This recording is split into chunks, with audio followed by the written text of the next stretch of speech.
Okay, so this is chapter 5, section 5, and it's called The Ego's Use of Guilt. And it starts, perhaps some of our concepts will become clearer and more personally meaningful if the ego's use of guilt is clarified. The ego has a purpose, just as the Holy Spirit has. The ego's purpose is fear, because only the fearful can be egotistic. The ego's logic is as impeccable of that of the Holy Spirit, because your mind has the means at its disposal to side with heaven or earth as it elects. But again, remember that both are in you. So let's pause here. I think some of us may be new to A Course in Miracles and new to the words. And there's a lot that's going on just in this paragraph, a lot of words that may have different meanings in our understanding. So first is this ego, this concept of ego. And this section is called The Ego's Use of Guilt, and ego. And I think we've all at least heard the word ego. And perhaps my understanding, the popular understanding of it is, my understanding of the popular understanding is that ego is this thing that that people may have that kind of, it's an inflated version of self, an ego, to be egotistic, to think of oneself as greater than others, this sort of ego.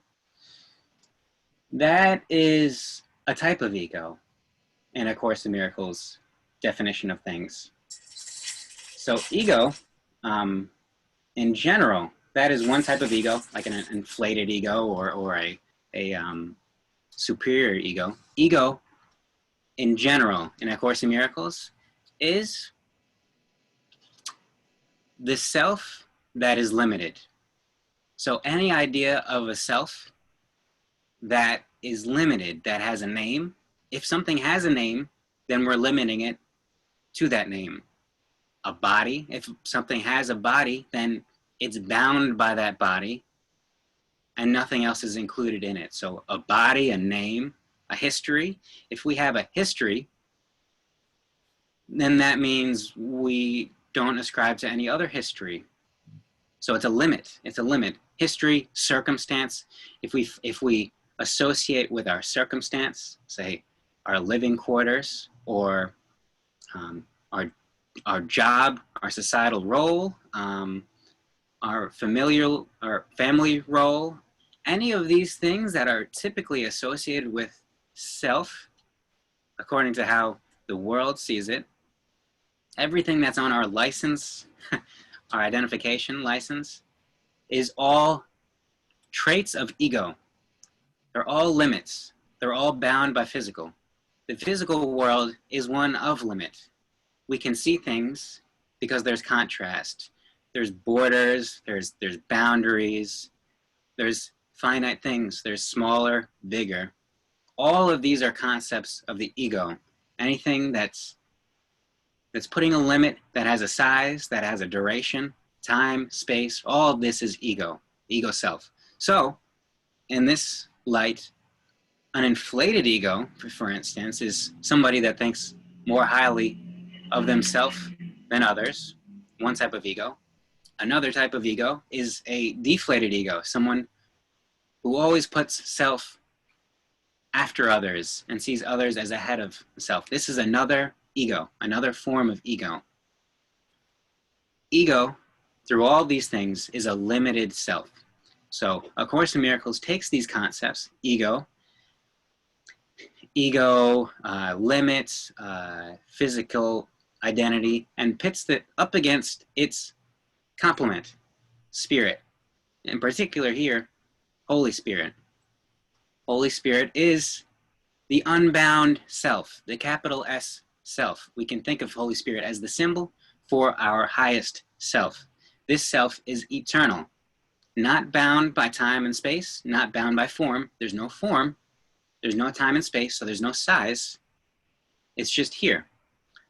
Holy Spirit is the bridge, is this voice for our highest self. So when A Course in Miracles compares ego with Holy Spirit, This is what it's doing. It's comparing the limit with the unlimited, the physical with the infinite, the time with the eternal, the bound with the unbound. And so here, we are told, and the last part of this paragraph, sentence 4, the ego's logic is as impeccable as that of the Holy Spirit, because your mind has the means at its disposal to side with heaven or earth as it elects. Now, two things about this sentence, well, many things about this. One thing about this sentence is nice, is that we're shown that, you know, typically in this world, in a world that we can say perhaps familiar with ego, very familiar with ego, ego-based identity, there is a tendency to think that spirit, that our spiritual self, that these spiritual truths, that this ancient wisdom does not ascribe to the same type of reasoning and logic as the physical realm does, as, say, you know, the natural science where you can measure and reason. But here we're shown the ego's logic is as impeccable as that of the Holy Spirit's. Now, there's two ways of seeing this. Now, it's saying that the ego's logic is impeccable, but so is the Holy Spirit's. So is Spirit. A Course in Miracles uses Holy Spirit, as in the Holy Spirit of the Trinity, Father, Son, Holy Spirit. We could think of it as just Spirit. We could think of it as the bridge between a limited self and our highest self. We can think of it as the voice for our highest self, Christ self, for God. We could think of it as the communicator, the universal inspiration. All are the same thing. All is this spirit, this communication that we are receiving continuously. It can be through voices and through dialogue, or it can be something much simpler. It could just be how we feel about something. It could be our state of mind. It could be sitting on a chair outside and just revelation comes to us. This is the communication that's just accessible here now, eternally. Now, A Course in Miracles says, now is the closest approximation to eternity that this world offers. Because putting any bound on time is bounding time. If we say that, oh, you know, 1,000,000 years, that's almost eternity. It's not, because it's bound. There's something larger. But now has no size. Here now has no size, so it's closest to eternity, closest to infinity. And the second part of the sentence says that our mind has the means at its disposal to side with heaven or earth. Again, these are these two concepts, which are always the same concepts, just using different words. So ego, spirit; earth, heaven. Heaven is spirit. Heaven is this eternal, boundless, perfect. No action necessary. We are already created perfect in this understanding. We are guaranteed by God here. In ego, there's a need to do something. There's a time limit. There's a deadline. There's pressure. There's stress. There's fear. This is what right now we're called Earth. Clearly, Earth is a bit more, not quite that awful. But when putting it in this context, heaven or earth, spirit or ego, this is what it's communicating. So thank you, Rita, for your chat message. Thank you for joining us. Let's continue with our reading. And if anybody has any comments, feel free to jump in again. Any comments, questions? So what we're going to get in this section, we get into a bit on guilt, this idea of guilt and what it means and if we should ever have it again. So let's pick up with paragraph 2 here. In heaven, there is no guilt because the kingdom is attained through the atonement, which releases you to create. The word create is appropriate here because once you have made is undone, Once what you have made is undone by the Holy Spirit, the blessed residue is restored and therefore continues in creation. Now, just a side note, there has been a clarification before this point of creation and making. Creation is of spirit, actually bringing something into existence, creation. Making is what ego does in the physical world, taking things, restructure them, reforming them into something new. This is making. It's not creation, it's a reforming. The phone, when we have a phone, we made the phone. All of the thing, all the stuff already existed. We're just forming them into something new. It's not creation. Love, joy, truth, when shared. Love, joy, truth only exist when shared. These are created. So when we share joy, we're creating joy. We're not just having a transaction of joy. I give joy to you and the joy is taken from me. No, I share joy with somebody. They receive joy. We both have joy. We both are creating joy. So create, this is what the sentence is referring to in this distinction between create and make. Tim, before you go too far away from the first paragraph, Rita asked a question in chat. What then is the value of our lived experiences that limitly says who we are? So what's the value then of experiences of the ego? Yeah, it is. Well, A Course in Miracles would say there is none. There is no, and now remember, well, I guess Rita, you're new to A Course in Miracles, so let us remember in another sense here. A Course in Miracles, as with any holy text, any book of truth, is not so much making a statement of objective truth as it is providing tools for us to use so that truth can come on its own accord. So the things that A Course in Miracles says, they're not meant to be taken as objective truth. They're not meant to be seen as this is right in the sense of everything else is wrong. They're meant for us to consider. They're meant for us to be willing for them to be right. All these thoughts, these concepts, we're simply asked to be willing, to give the willingness to see how it's possible that these are right. So in something like this, when A Course in Miracles says there is no value to limited experiences, what it's saying is, why would we limit ourself, our infinite self?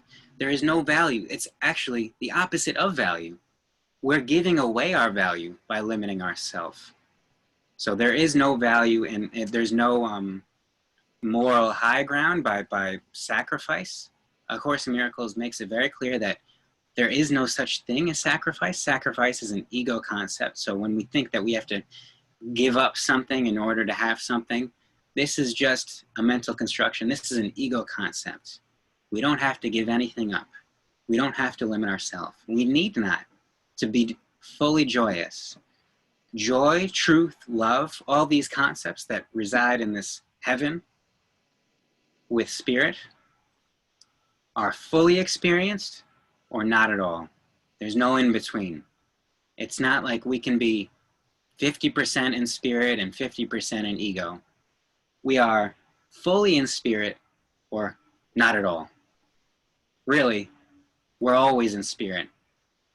We can either understand it or be aware of it fully, or choose to not be aware of it, choose to not see it.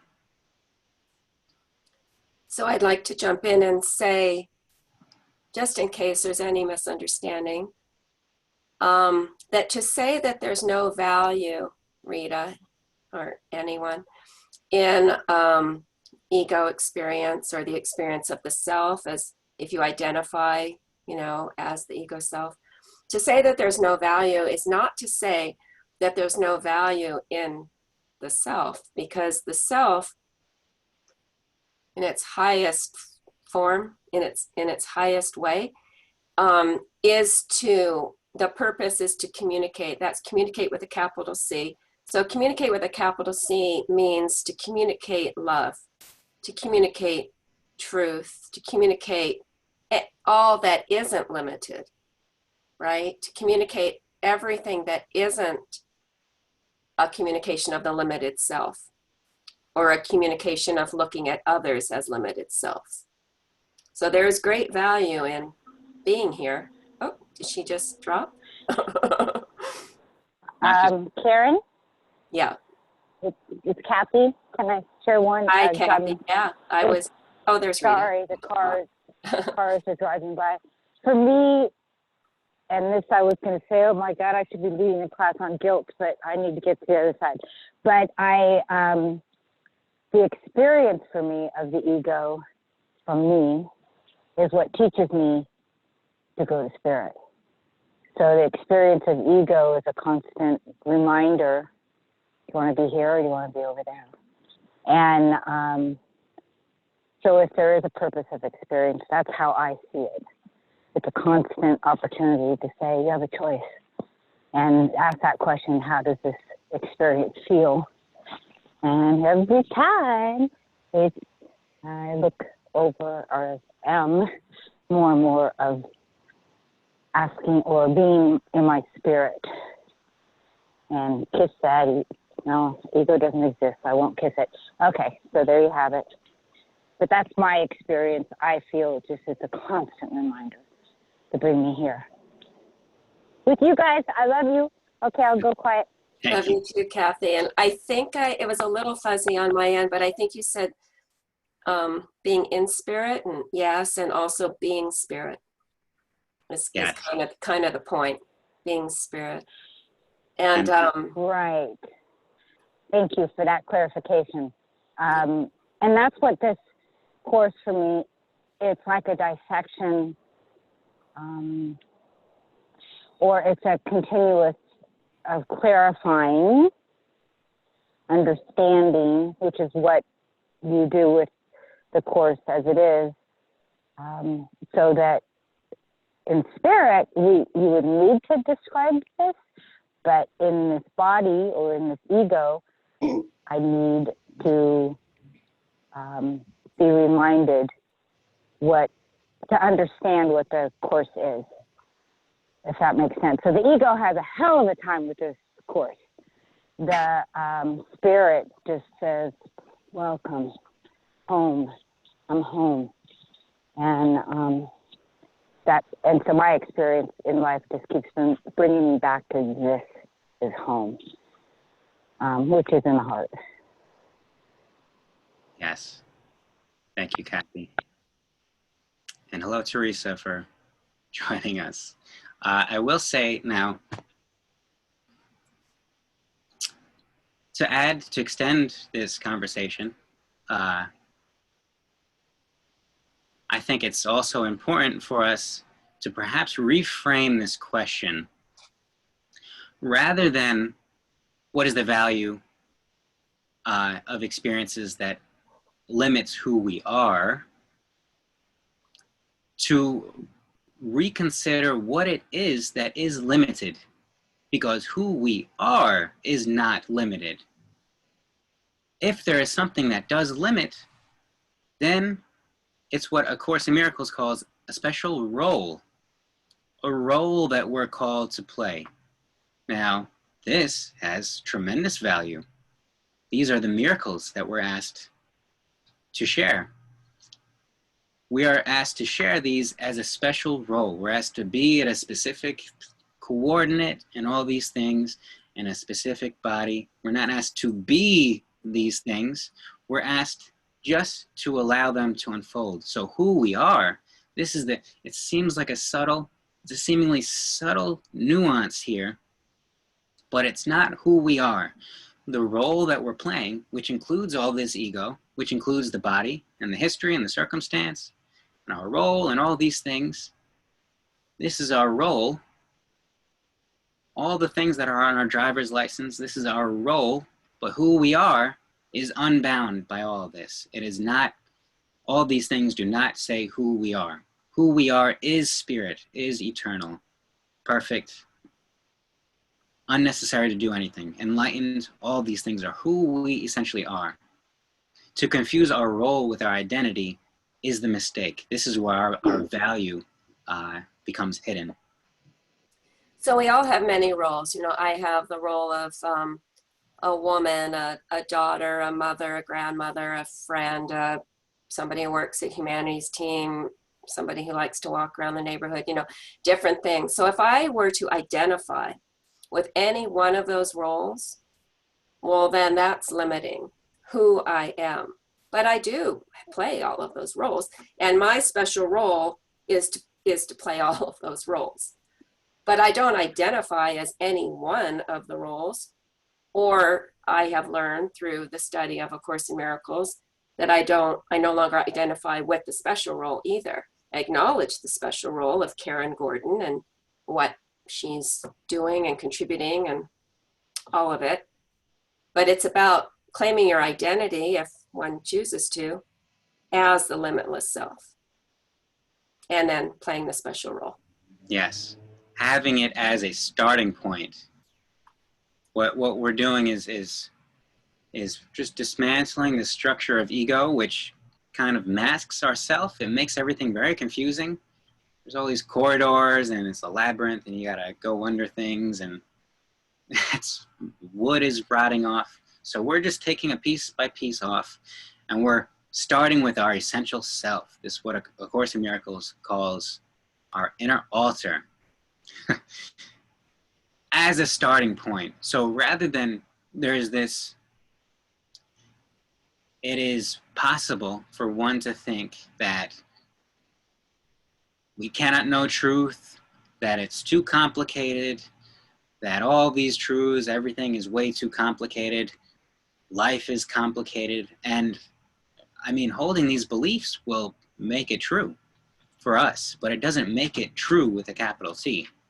Truth is the simplest thing. Truth is simplicity. Truth is one. There's no size. It's here now. Truth is here now. For all of us, Spirit communicates this truth to us here now, eternally. So this is just a part, understanding this is the starting point that, truth is simple. My identity is here. I'm already established. I, myself, my highest self, who I am, is perfect as a starting point. And all of these roles, all of these things can branch off, extend from this point. This is true extension. We're able to extend who we are and share who we are. And by coming from this point, we're seeing everyone else, these other that had maybe previously been seen as other egos, we see everybody as this one full self, this holy, perfect self. And just by being it, we're perceiving it elsewhere and bringing it into creation. We're creating it. May I add, what I'm feeling as I'm listening to Tim is, I call this a course of the heart. It's the heart, and I feel that, of course, I have my name, I love beautiful heart, one beautiful heart, but this work is heart work, and we feel through one another's sharing. It's the energy of the heart. It goes way beyond the body, and that's, for me anyway, it's allowing and trusting to go down deep in that heart, and from the inside out is where we're doing the work, and share from there. Absolutely. And again, I mean, clearly you're speaking of the metaphorical heart, the spirit heart. Mm-hmm. Mm-hmm. Which is, the heart is the embodiment of it. And you went on mute, Kathy. I'm not sure if you had something else to add. But let's continue here. We're on the second paragraph here. sentence 3, what is truly blessed is incapable of giving rise to guilt and must give rise to joy. This makes it invulnerable to the ego because its peace is unassailable. It is invulnerable to disruption because it is whole. Guilt is always disruptive. Anything that engenders fear is divisive because it obeys the law of division. If the ego is the symbol of the separation, it is also the symbol of guilt. Guilt is more than merely not of God. It is the symbol of attack on God. This is a totally meaningless concept, except to the ego. But do not underestimate the power of the ego's belief in it. This is the belief from which all guilt really stems. So here we're getting into guilt a bit, and I'm not sure if all of us have really ever considered guilt in this light. You know, I think it's possible for one to think that guilt has some value, that there are circumstances where guilt is okay. But here we're shown that there are no circumstances, that guilt is taken to the extreme of attack on God. And so A Course in Miracles does this interesting thing where it takes things that seem subtle and takes it to its extreme, because, as we've said, we're either in spirit or we believe we're not. There's no in between. So if it's a seeming separation from God, it's an attack on God. And what it means by this, and again, we spoke of the separation, the symbol of guilt going hand in hand. A Course in Miracles frames this as the only mistake, that all mistakes, all problems, all limitation, everything of ego identity is the belief that we are separate from God, the belief that we have separated from God. Now, to think that we are separate from one another is to think that we are separate from God. To think that we are limited in any way is to think that we are separate from God. So holding any of these ego traits, even though they may seem harmless, when we see them for what they are, they're really a belief that we're separate from God. So with this belief that we are separate comes guilt, because we must have separated ourselves from God, and we feel this guilt. We feel like it's like a perfection. God is this perfection, and we feel that we've broken from it. We've messed it up. Anybody who feels guilt is really feeling this sense that everything was perfect until I did such and such, or until I didn't do such and such, and I feel guilty because I've rendered the perfect imperfect. This is another way of saying I've separated from God. I'm no longer in the perfection of God. So all guilt, whether it's minor or great, holds this quality of separation from God in its extreme. So I'm the resident thesaurus around here. It's a word like God. Took me a while to come around to it. So I'll just say another word for God is love. An attack on love. Pure joy. Yeah. It's an attack on joy, right? Attack on perfection.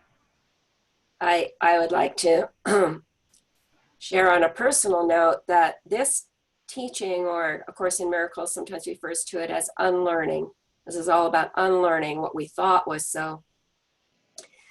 You know, I've had my handful of experiences where I've felt guilty and thought that guilt was an appropriate response for one especially, where I was the responsible party in the event that happened. And so it's like, well, yeah, you know, you did it, so you're guilty in that way of looking at it. And even with doing all kinds of, you know, work, personal work over the years, still held that because it did feel to me like an appropriate response. You know, my mom said when I was 17, well, you shouldn't feel guilty. And I thought, well, of course I should. Of course I should feel guilty. I did that thing. Of Course in Miracles, this has been a real, you know, turning point for me. Not to say that I didn't do what I did and that someone didn't have the experience that they did because of it, because that all was true. But to recognize that feeling of guilt as an attack on God, an attack on love, an attack on the self, was a revelation, if that's an appropriate term to use in this conversation. It was momentous to realize that guilt is simply an attack on what's real. God is real. Love is real.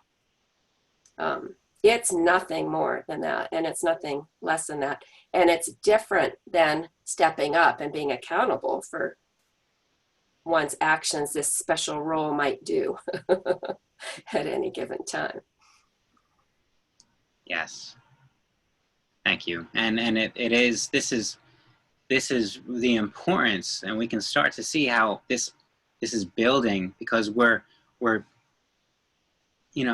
told at least to let go of all these things that we've done, let go of all these images we have for what we want to do, let go of all these things that we've clung on to, whether it's name and appearance and all of these things, to let go so that our true identity can be brought to us. Because when we're holding on to something with guilt, we're limiting ourselves. We're saying that this is part of myself. This action that's in the past is part of myself, and it's a bad part of myself. And I feel guilty, meaning I feel like I deserve some sort of punishment for it. So, the value, if we extend our conversation of value, the value of this, of putting guilt in its absolute extreme, attack on God, the attack on our Creator, attack on our highest self. The value is that we can see it for what it is. It's a stumbling block. It's a distraction. It's a delay in heaven. It is simply blocking the sun, blocking the truth from ourselves. This is all guilt is. We have to see it as such, or else we will still hold some value with it. We'll still put some value on it, and we'll continue to experience it because we won't see it for what it is. It will be hidden under the dirt, and we'll say,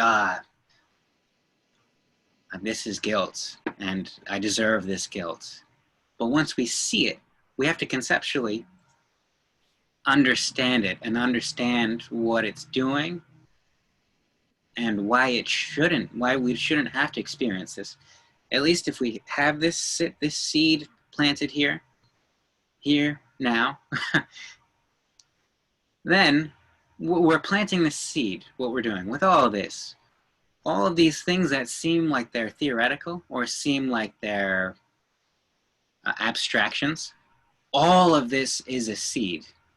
So we're planting this seed so that when a time comes that would have been a distraction to our peace of mind, our capital P peace. This seed that we've planted now has already blossomed, and we can remember back to this and see through the illusion, see through the temptation to see something is wrong, see through the temptation to see ourselves as being attacked or limited in any way.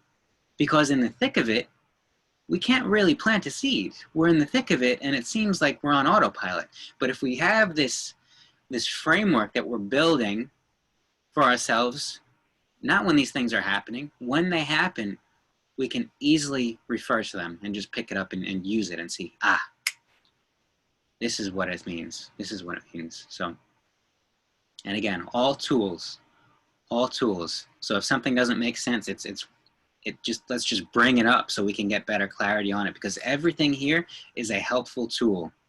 It may not be objectively true in some sense, but it is a very helpful tool. So Kathy, It's Kathy. Can I share? Yes. You know me. Guilt and shame. My garden was large. Back to Karen, I was going to say the same thing. It's the unlearning. I can certainly say back in my generation of growing up, that went hand in glove with religion. I am a Catholic. I was not when I was most of my family, a lot of the family was, but not my siblings, but surrounded by Catholics. So we were always baptized Catholic through my friends and relatives so that I wouldn't go to hell. But there was guilt and shame was big. And for me, the course and the gift of our sharing is keeping me on track. And when I look back at the many things I did do, I wish I didn't do, as I've shared before. I wish I was, more aware today back then, but obviously that experience brought me here. So I'll honor that. But in looking back, for me, the guilt and shame was so thick that the gift in the program reinforcing that you are forgiven, as you always say, there's nothing to forgive, then people will come out of the closet to show their guilt or their shame for their mistake, their error, if they believe they actually can let it go. And for my life example, I will say all the guilt and shame, as long as I carry it, because I resisted that I was worthy of the forgiveness, I kept it alive. Not only in me, but in others that were a part of that, whatever that experience was. So I let it go, is where the shift is for everyone. Yes. And you guys keep me on track, because you have to keep me on track. I need a lot. It's mutual, Kathy. Thank you. I'd like to say something about forgiveness, that in A Course in Miracles, forgiveness is about forgiving oneself for basically for wrong thinking.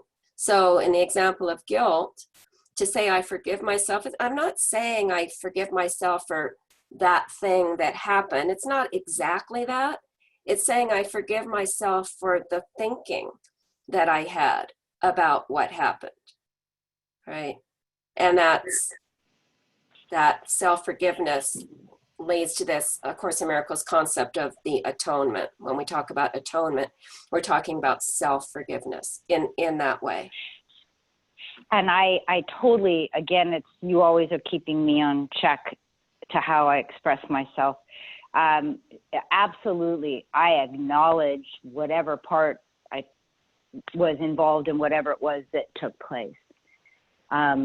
That I think is really important, but I think the healing begins when you're willing or trust that actually you will. If so many people, at least from my experience, you don't want to look at the SH_T because you feel that there's no forgiveness there. You know what happened. You know what you did. You can't change it. That past cannot be changed.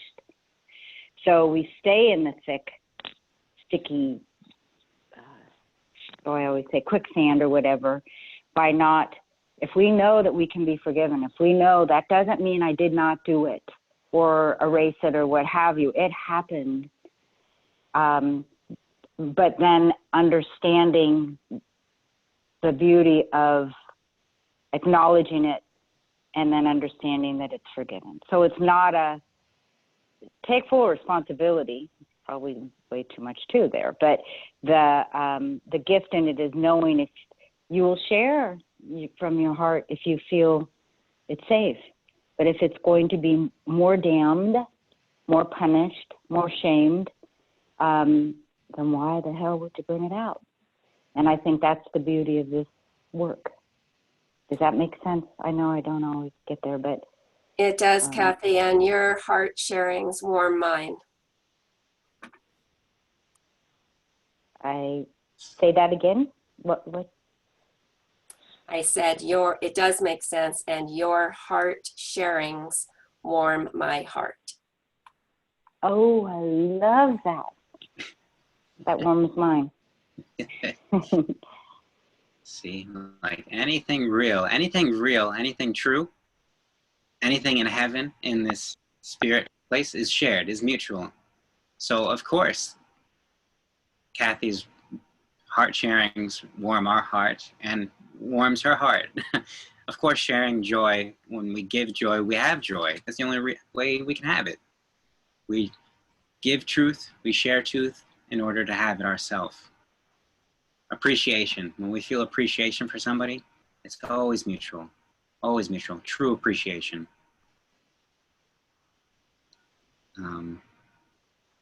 So let's continue here with paragraph 3. The ego is the part of the mind that believes in division. And it's fitting, it's part of the mind that believes in division. How could part of God detach itself without believing it is attacking God? We spoke before of the authority problem as based on the concept of usurping God's power.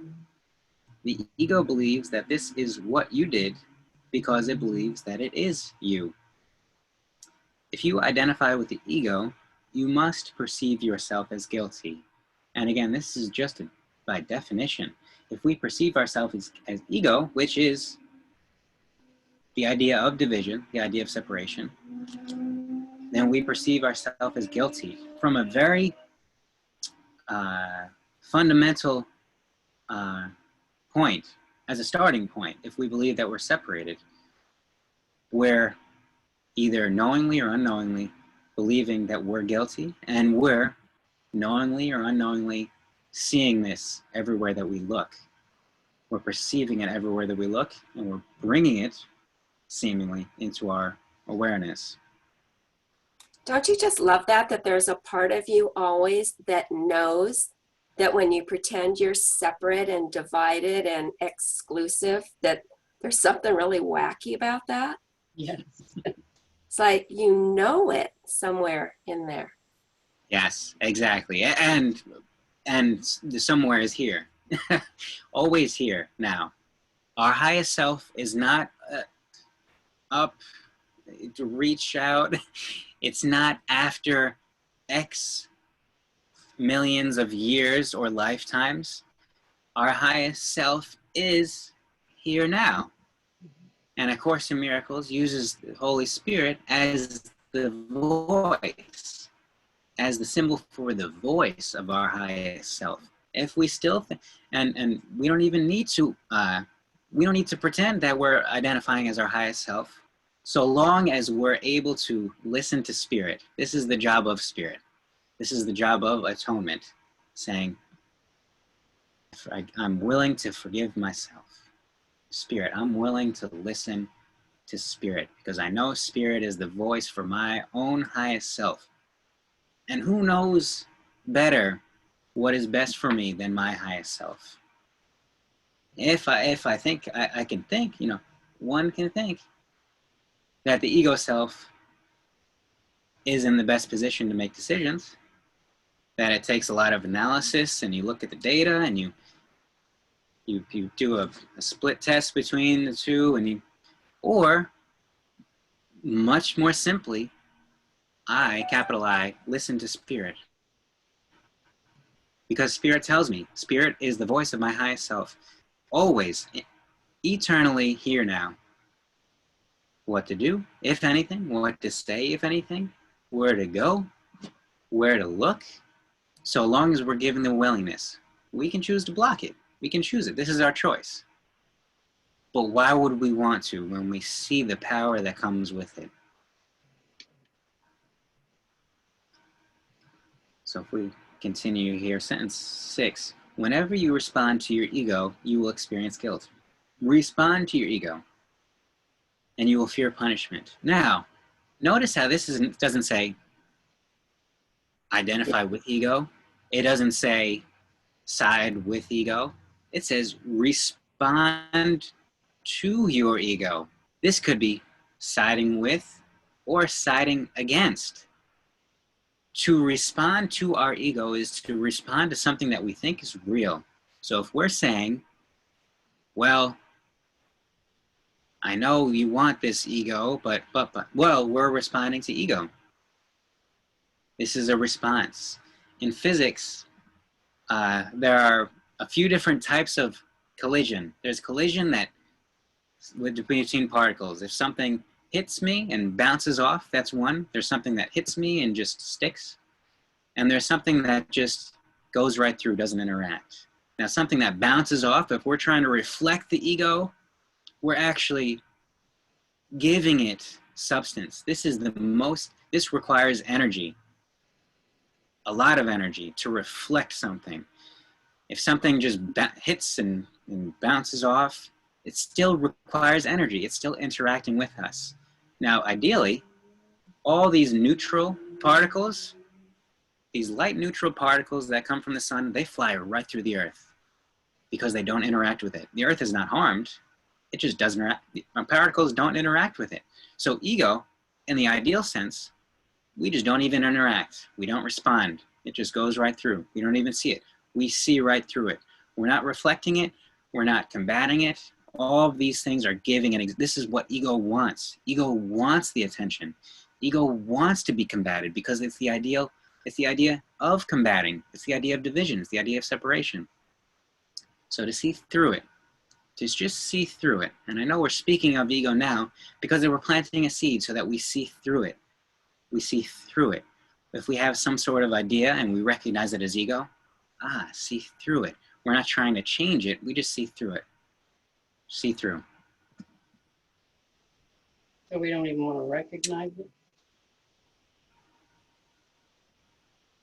Let's see. It's Barb. I'm not sure if somebody said something. Did you speak, Barbara? Yeah, I did. But I don't know how to use this thing, so. Okay. Please repeat that. I didn't hear what you said. Whoops. What did I do? You may have to click on the Zoom icon if you lost us. I didn't lose you. You're still there. We can hear you, but we didn't quite catch what you said the first time. So I forgot what I said. We're Okay, good. until you remember, Barbara, I've got a question. Tim, Sure. Yes. it's the same old, same old. I'm sorry, but the truth is I just don't get it and I need help. Sure. So the same person gets me to stare at them and says, "Are you listening to me?" And all I'm thinking is I'm clutching the Holy Spirit and saying, "Help, help, help," because I know where this thing is going. I mean, I've only seen it 10,000 times. I'm supposed to make eye contact and the train is going to go round and round and round and round. What do I do? So let me see if I understand this. You're with somebody, and because you're not making eye contact, they think that you're not listening. Well, they keep repeating the same stuff. And if I don't make eye contact, I am told to make eye contact.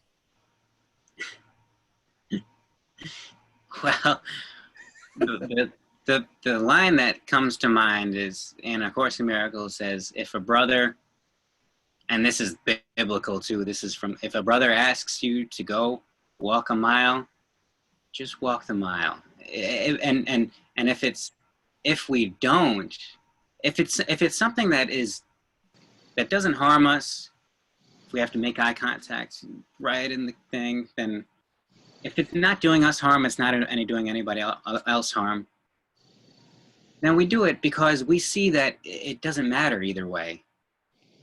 If we choose not to do it, if we refuse to do it, we believe that it does matter. We're saying, well, there is a right way, and I know that I'm going to do it this way. When we have these seemingly silly requests, we do it because this person believes that salvation is in this request. You know, this is the extremity of A Course in Miracles. My salvation is in your making eye contact with me. This is really what's being thought. And so if we can just entertain and, okay, I make, you know, I'll sit here and do this because I see that if you think your salvation is in this, then I'll do this. If I don't do it, I think that salvation is in not doing it, and we're all of a sudden combating. So it's you know, just walking the mile with our brother or sister or our eye contact partner. That's just so beautiful to care about the salvation of your neighbor, your brother, your sister. What? It's Yes. everything. Because, It well, is. by doing that, you're caring about yourself. And when you're not doing that, you're not caring about yourself. May I share? This is really triggering today. This is a fabulous subject. And Shabana, what I'm picking up with you as well. If we meet another ego to ego, it's shields with both parties. If you have two hearts or in spirit meeting, there's a softening and a receptivity. If there's one shielded, one ego and one open heart, I have literally watched people put shields behind their eyes when I look at them. A black, thick steel door goes down and saying, you're not, I can look them in the eye, and that door goes down fast. So I can't tell you what that is. I'll just say how it makes me feel. But what I'm learning is by you being authentic and looking at them through your spirit, it's layers. And we feel like we're not being heard. We can obviously by actions, and it doesn't mean that what I have to say is what that person needs or right or wrong or any of that.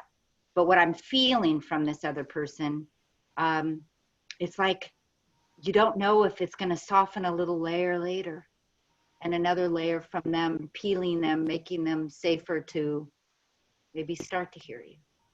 If that is. Yeah. Thank you, Kathy. And I just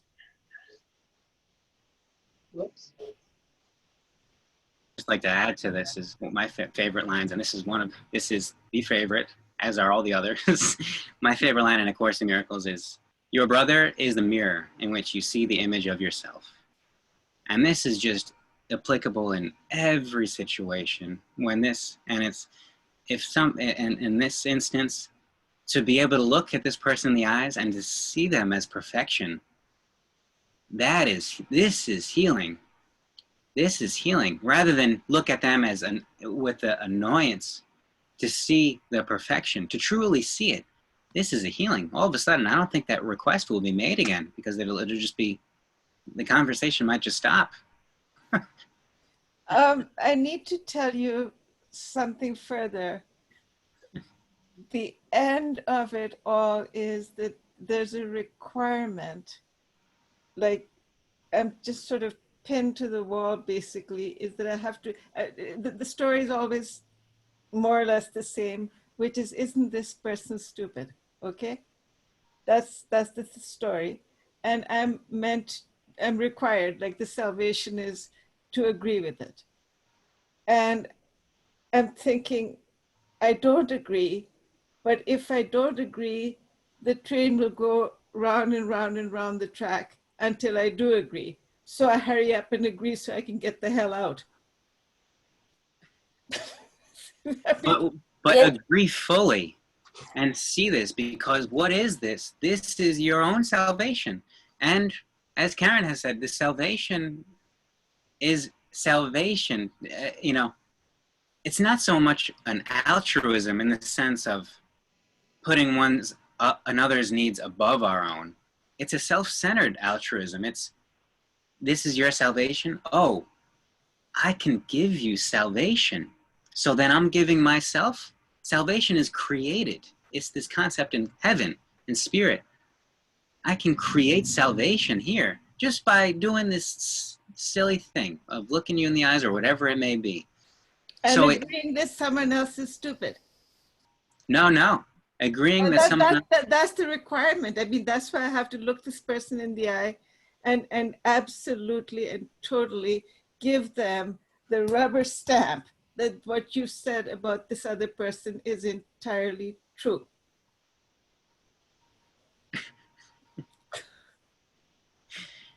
Well, perhaps.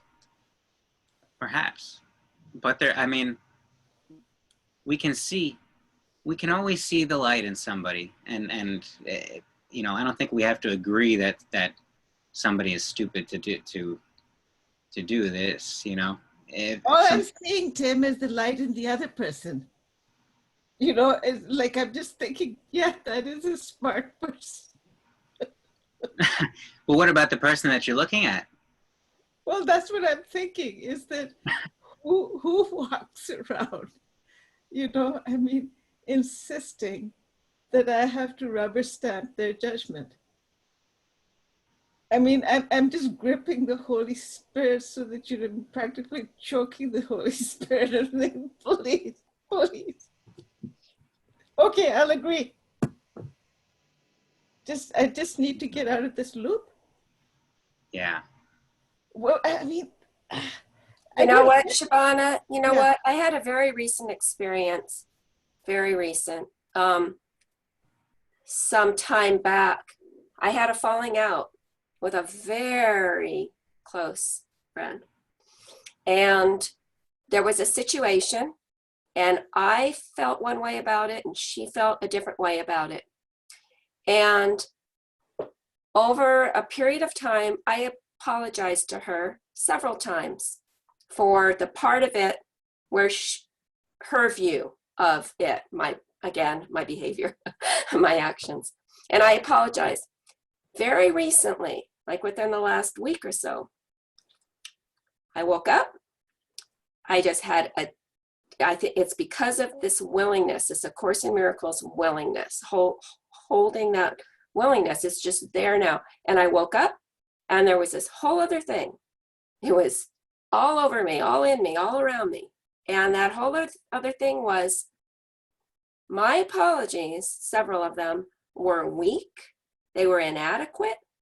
They weren't from the heart. They were coming from fear. And what that meant was I couldn't bear the idea, the possibility of being wrong in this particular situation. And so what resulted from that was a desire to apologize from the heart. It didn't really have anything to do with what had happened. It was a reconciliation. It was just a moment of wanting to communicate love. And so I did do that. Mm-hmm. And it was well received. Not to say we're friendly again, but it was well received and it was appreciated. And that little dance that happened there was incredibly healing for me, because I hadn't quite really realized that discomfort that was hanging out here around that whole thing. I had put it in a little place. Oh, I apologized, and it's okay. She thinks she's right. I thought I was right, and done. It wasn't done. It wasn't done for me. And so by doing that, now it's done for me. It's done. It's over. It's done. And it's like the most incredible release. But it wasn't something I set out to do. It's just something that rose up from the willingness to recognize that, the willingness is, maybe there is a different way of perceiving this. Maybe there is. Maybe there's a different way. Maybe God's view, that spiritual sight view, maybe that view is possible. Well, your words are very healing, Karen, because as you were speaking, I remembered a quote from Neil Donald Walsh, which sort of, shifts my perspective completely. I mean, now I can hook my caboose onto what Tim was talking about. Nobody does anything inappropriate given their whatever model of the world, something like that. So this person has this perspective, and my job is to stroke them like the cat is nice puppy or cat or something, nice critter. Like, so thank you. But this is Karen. the first time I can get out of, yeah, thank you, Karen. On cue. Thank you, Shabana. Holy smokes, I thought I was trapped forever in that loop, but I'm so glad I'm off. Thank you. This has been going on, for the people who don't know, it's been going on forever. Thank you. Ooh. Hey. Thank you. Now, Barbara, have you remembered what you were going to say? Yeah, I did. We were talking about when it said, whenever you respond to your ego, you will experience guilt and you will fear punishment. And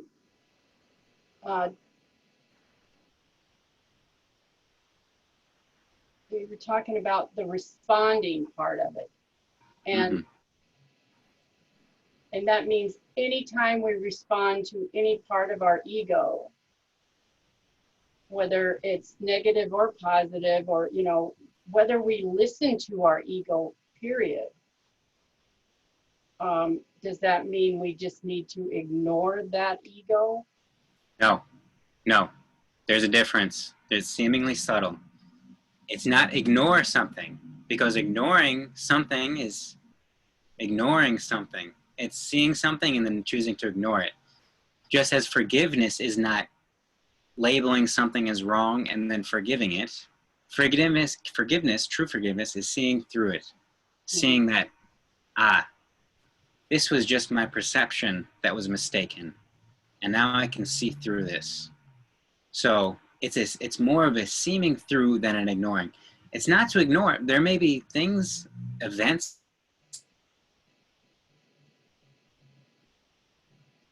that happen, but we see it does something that is wrong, let's say. We don't, just as we were speaking of not holding on to these ego traits, we don't see this person as the actions. We see through the actions to the person, to the perfection, the holiness that's within, no matter what the situation. If somebody's speaking from ego, we see spirit. If somebody's speaking from spirit, we see spirit. So we see the spirit in. We don't allow, just as Jesus healed by not, just by refusing to see people as sick, seeing people as fully healed. Same concept. We see through. If somebody's being egotistical or self-denigrating, thank you, Gail, for the the word there. Self-denigrating, egotistical, we see through it to the perfection. We see through, no, you're not bound by these things, no matter if it's big things or small things or lack of things or many things. I refuse to see you as limited by any of these. Okay. And I don't know if this makes sense. Yep. For ourselves, and for others. It's the same, one and the same. Exactly, because we're all one. Yes. Okay. So let's, Boy, this is a long chapter, so let's just read here. Just crank through some of this here. So I believe, so let's pick up with sentence 6 of paragraph 3. Whenever you respond to your ego, you will experience guilt and you will fear punishment. The ego is quite literally a fearful thought. However ridiculous the idea of attacking God may be to the sane mind, never forget that the ego is not sane. The ego, and just quickly, ego, A Course in Miracles says the ego sees the world upside down. Now, seeing the world as upside down, it looks like it's right side up. It's insane, but because it's perpetuating this insanity, it seems sane. So ego represents a delusional system and speaks for it. Listening to the ego's voice means that you believe it is possible to attack God and that a part of God has been torn away by you. Fear of retaliation from without follows because the severity of the guilt is so acute that it must be projected. It must be seen, must be thought about. Whatever you accept into your mind has reality for you. It is your acceptance of it that makes it real. If you enthrone the ego in your mind, you are allowing it to enter, makes it your reality. This is because the mind is capable of creating reality or making illusions. Creating, making. Creating reality, spirit creating reality, or making illusions, these things that just blip and vanish. I said before, and when we read A Course in Miracles and we get to the first person, it is the voice of Christ. Now, that's not to be taken as a voice that's outside of ourselves. This is a voice that's our highest self. We are Christ's self. This is our identity. This is what this text is showing us, is unlearning us, unteaching us to think we're anything less than our Christ self requires learning. And so we're unlearning these things. Typically, I suspect that this is read as somebody speaking to us, somebody outside, up there in a different dimension speaking to us. But really, to get this concept, to understand it, and to apply it, to live it, whenever comfortable, we identify with the I in this text. So I, it's speaking to you. The you is the separated self. So we can identify with either, but ideally, ourself, in truth, ourself is the I. I said before that you must learn to think with God. To think with God is to think like God. This engenders joy, not guilt, because it is natural. Guilt is a sure sign that your thinking is always be attended with guilt, because it is the belief in sin. Now, again, earlier in this text, sin is defined. This is in the preface, which is just such a beautiful encapsulation of A Course in Miracles. I highly recommend reading the preface. It's a few pages, and it says just about everything. This in the preface, it says, or it extends, it said elsewhere, sin is defined as a mistake to be corrected rather than an evil to be punished. So sin is just a mistake in perception, a mistake in belief. The ego does not perceive sin as a lack of love, but as a positive act of assault. This is necessary to the ego's survival because as soon as you regard sin as a lack, you will automatically attempt to remedy the situation. When we see sin as a mistake, we correct the mistake, and you will succeed. The ego regards this as doom, but you must learn to regard it as freedom. The guiltless mind cannot suffer. Being sane, the mind heals the body because it has been healed. Mind heals. The sane mind cannot conceive of illness because it cannot conceive of attacking anyone or anything. How can we attack? All we have is ourself. This mind is no separate. So why would we attack ourselves? It's inconceivable. I said before, this is ourself, I said before that illness is a form of magic. It might be better to say that it is a form of magical solution. The ego believes that by punishing itself, it will mitigate the punishment of God. Yet, even in this, it is arrogant. It attributes to God a punishing intent, and then takes this intent as its own prerogative. It tries to usurp all the functions of God as it perceives them, because it recognizes that only total allegiance can be trusted. The ego cannot oppose the laws of God any more than you can, but it can interpret them according to what it wants, just as you can.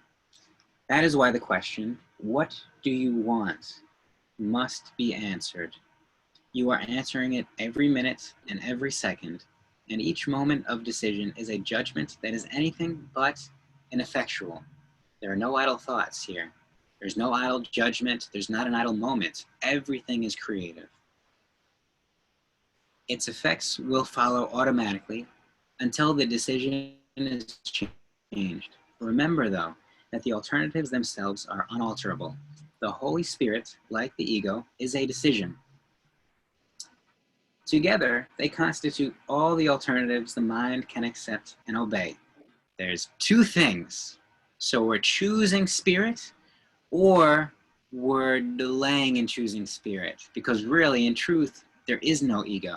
So choosing ego really is another way of saying, I'm going to wait to choose spirit. I don't choose spirit now.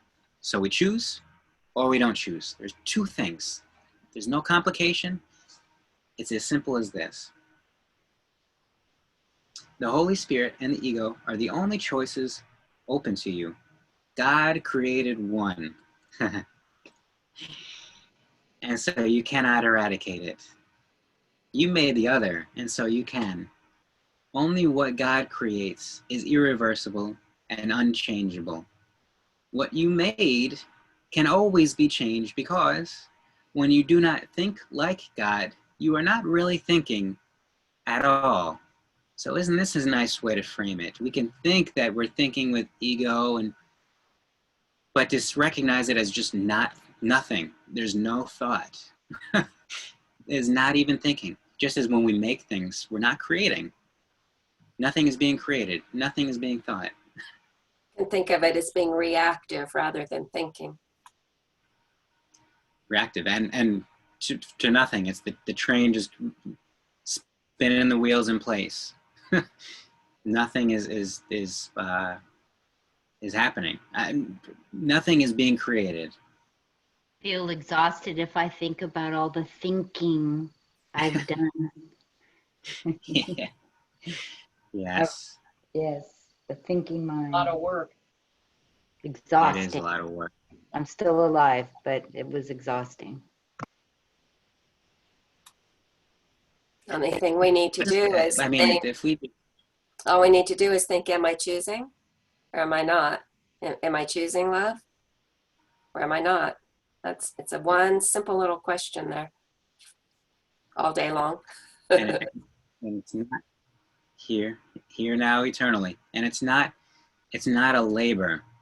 It's a choice. A choice is not a labor. We can labor over choices.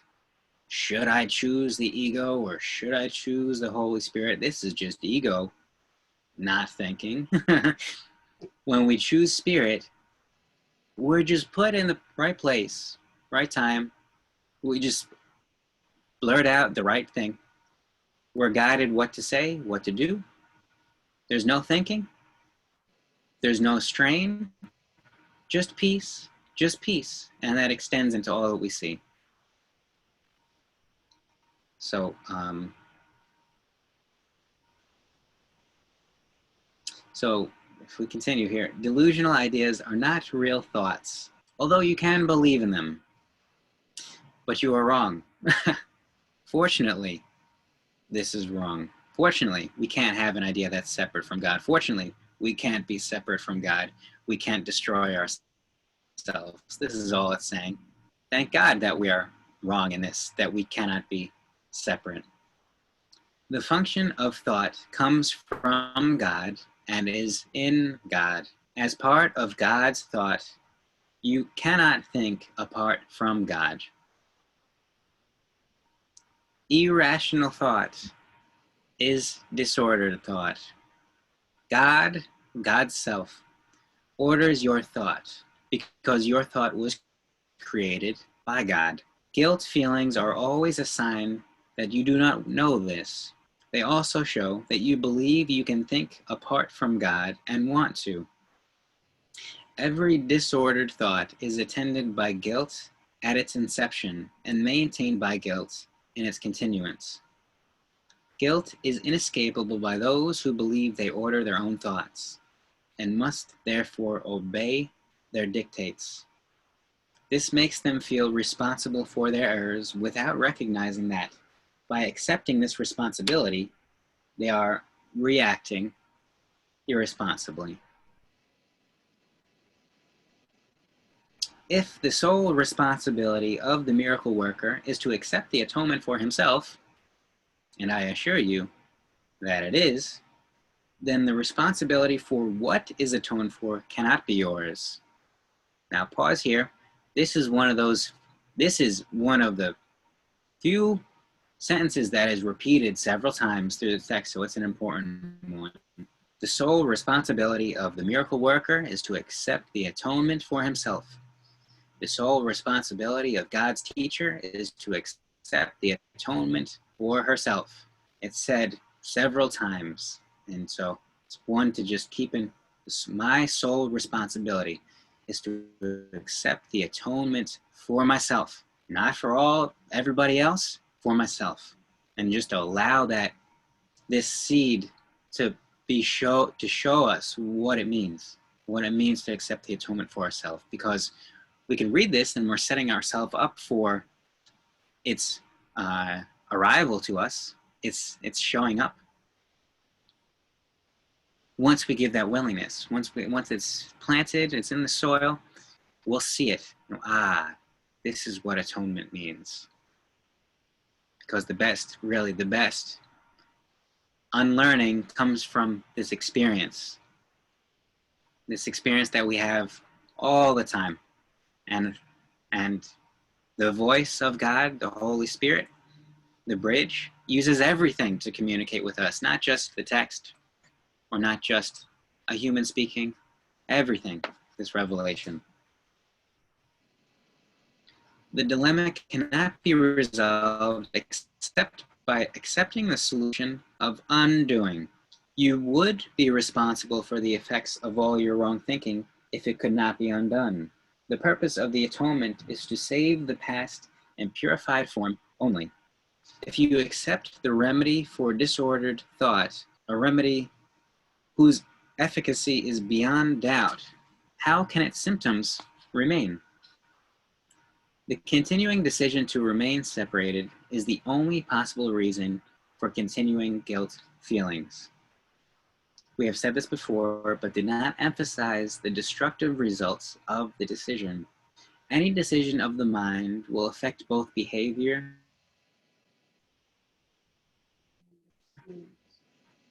and experience.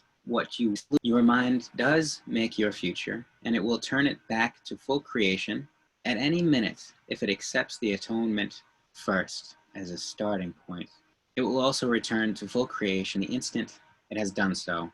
Having given up its disordered thought, the proper ordering of thought becomes quite apparent. So let me just say, first of all, I know there must be some comments or thoughts, but reading this or listening to it, it may seem like there's a lot going on, and what the heck does this mean? And we may not understand all these things, but that's okay. That's okay. This is written in such a way where we don't need to analyze it. Just the reading it, just the listening to it, just the being present with it is reshaping our self-identity, reshaping our idea of ourself, reshaping our idea of the world and what is true. So I just must thank everybody for being here, willing and allowing it to be shared. Well, I don't want everyone to think I only have bad news. Oh, So what's the I've good got- news? What's don't the say, good news? oh, you know, there is I good said, news. what's the good news? What's the good news, Mana? Tell us. Well, I was atoning for another person with whom I've been at war for forever. Or, you know, I mean, it's my brother. So he's been mad at me for decades. And so I just kept atoning. And didn't he call me up? And we're friends. So I do have some success, but I don't talk about it. Well, we just did. So thank you, Shabana. And what this was atoning in the sense of not even just in the atoning your perspective or your or Well, speaking to your brother. well, see, the thing is that he enjoys being mad. It's what he does. So I just atone for my own judgment of him Nice. Good. and left it alone. Yes. Yes. Yes. And that A magnet that pulled his heart. And I was really, you know, like you could have knocked me down with a feather. It was impressive. So you pulled his heartstrings then, right? Yeah. Yeah. without him even knowing it on a conscious level. Exactly. I mean, this course works, otherwise I wouldn't attend. Well, I think Karen has something to say about that. The only thing to say, the only response. Let me hear it. Thank you, Shabana. Thank you, Shabana. Thank you, Karen. Yeah, if I didn't have you, Karen, by himself, Tim couldn't have done it. But the two of you together, you know, fixed this other loop. And it was not a loop of love, you know, don't get me wrong. So now it's going to be, I'm going to extend the invitation to wholeness and love. Well, And- we're all here sharing. You know, we're all here witnessing and sharing and listening and speaking, and it's a whole big thing that's one. Yes, yes. And I'm very grateful that you helped me with the problem, because then buried underneath was the good news. Thank you. News. And that's, You're I welcome. know. I know we've had several of those in our group. People just calling seemingly out of nowhere to make amends. It's pretty remarkable, pretty credible. Not, you know, typically it's incredible, unbelievable, but it's credible. Of course it's believable. This is just how it works. Well, we So, don't give it a second thought about how our, you know, cell phones or, you know, whatever, like all the technology, even radio waves, we don't even think about it because it's all science. But this stuff is at least as powerful. oh, sure. Yeah, well, this is power. This is power fully within, technology or without. Absolutely. True power. So, well, typically we have Jane gives us a farewell, but I think Teresa has to give us one this week.